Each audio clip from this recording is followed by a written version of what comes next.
तो आज मैं आपको एक अनोखी रहस्यमय कहानी सुनाऊंगा। अगर आप चैनल पर नए हैं तो अभी सब्सक्राइब कर ले, क्योंकि यह मेरा दूसरा नया चैनल है। तथा कहानी पूरा देखे, अंत में एक अनोखा रहस्य छुपा है। धन्यवाद। तो सुनिए। एक गांव था जहां के लोग बहुत लालची हो गए थे। वे हर बात में बस फायदा देखते थे। दुर्गा पूजा के समय वे डाल में दान तो देते थे, लेकिन सिर्फ इसलिए ताकि उनका नाम सबसे बड़े दानियों की लिस्ट में आए। वे एक दूसरे से होड़ करते थे कि कौन सबसे महंगा भोग लगाएगा या कौन सबसे कीमती कपड़े पहनेगा। इस दिखावे और लालच के माहौल में गांव से खुशी और संतोष गायब हो गया था। गांव में एक बूढ़ा पुजारी रहता था जिसका नाम पंडित विश्वनाथ था। पंडित विश्वनाथ बहुत ही सच्चे और सरल थे। वे हर साल देवी की मूर्ति के सामने बैठते थे और उन्हें लगता था कि देवी की मूर्ति मुस्कुरा रही है।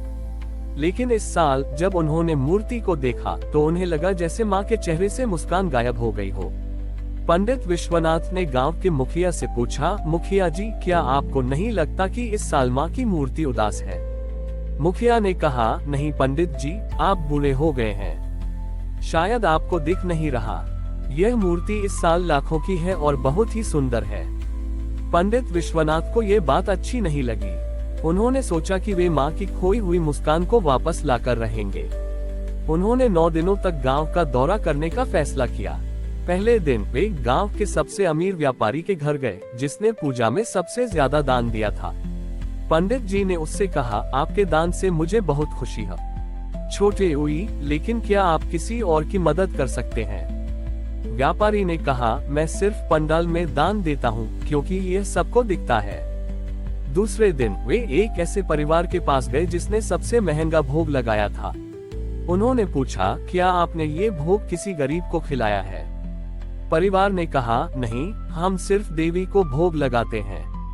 पंडित विश्वनाथ ने 9 दिनों तक गांव के हर घर में जाकर यही देखा। सब कुछ दिखावे के लिए हो रहा था और किसी के मन में सच्ची करुणा नहीं थी। 9वें दिन पंडित विश्वनाथ बहुत दुखी होकर वापस आए। वे सीधे देवी की मूर्ति के पास गए और उनसे कहा, माँ, मैं आप की मुस्कान वापस नहीं ला पाया।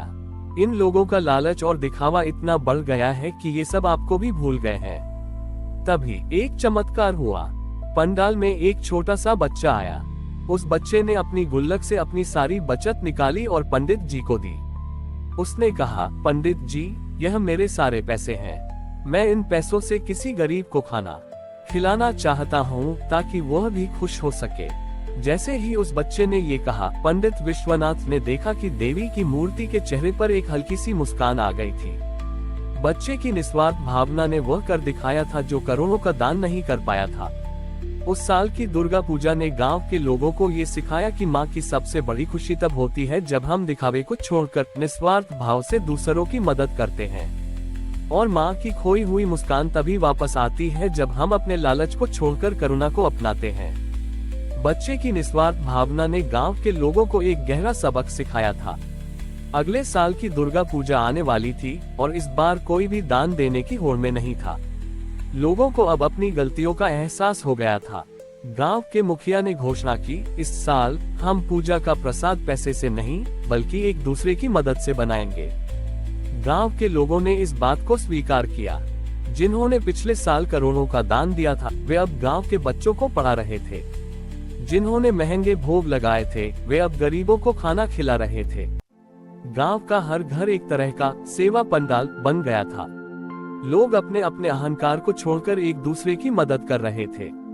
पंडित विश्वनाथ यह सब देखकर बहुत खुश हुए। उन्हें लगा कि मां की मुस्कान अब हमेशा के लिए वापस आ गई है। उन्होंने देखा कि हर चेहरे पर एक नई शांति और संतोष था। नवरात्रि के 9वें दिन जब सभी गांव वाले एक जगह इकट्ठा हुए तो एक चमत्कार हुआ। पंडाल में जो मूर्ति रखी थी वह अपने आप चमकने लगी। हर कोई हैरान रह गया। तब पंडित विश्वनाथ ने कहा, ये चमक देवी की नहीं बल्कि तुम्हारी है। ये तुम्हारे अच्छे कर्मों की चमक है। उन्होंने आगे कहा, तुम सब ने मिलकर मां को एक ऐसा प्रसाद दिया है जो सोने और हीरो से भी ज्यादा कीमती है। ये प्रसाद तुम्हारे अच्छे कर्मों, तुम्हारी करुणा और तुम्हारे भाईचारे का है।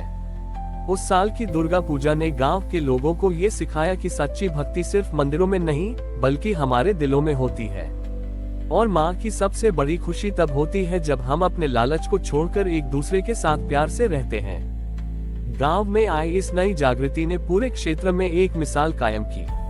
सेवा पंडाल की परंपरा इतनी लोकप्रिय हुई कि दूर दूर के गांवों से लोग इसे देखने आने लगे।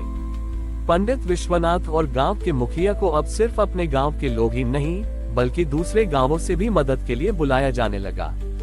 एक बार एक पड़ोसी गांव में बहुत बड़ा झगड़ा हो गया।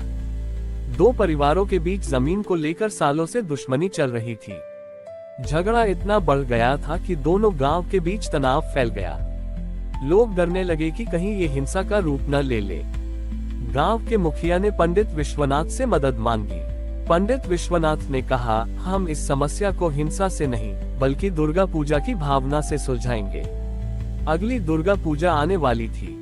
पंडित विश्वनाथ ने दोनों गांवों के लोगों से कहा, इस साल हम कोई मूर्ति नहीं बनाएंगे। हम अपने पंडालों में दोनों गांवों के उन दो परिवारों को बिठाएंगे जो आपस में लड़ रहे हैं। दोनों परिवार पहले तो गुस्सा हुए, लेकिन दोनों गांवों के लोगों के दबाव में वे मान गए। 9 दिनों तक दोनों परिवार के लोग एक ही पंडाल में बैठे। पहले तो उनके बीच बहुत अजीब माहौल था, लेकिन धीरे धीरे वे एक दूसरे को देखने लगे।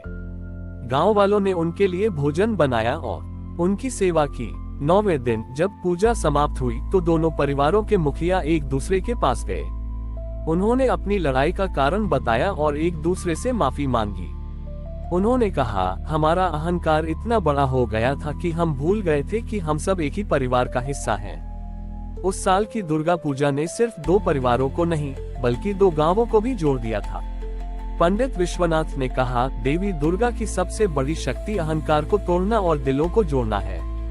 उस साल की दुर्गा पूजा ने ये साबित कर दिया कि जब हम अपनी समस्याओं का समाधान खुद करते हैं तो देवी हमारी मदद करती है। और सच्ची भक्ति का मतलब सिर्फ पूजा पाठ करना नहीं बल्कि अपने दिलों में प्रेम और सद्भाव को बढ़ाना है। हमारी और भी आध्यात्मिक एवं अनोखी कहानियां देखने के लिए हमारे चैनल पर जाएं तथा धार्मिक एवं पौराणिक अनोखी कहानियां हमारे चैनल पर है।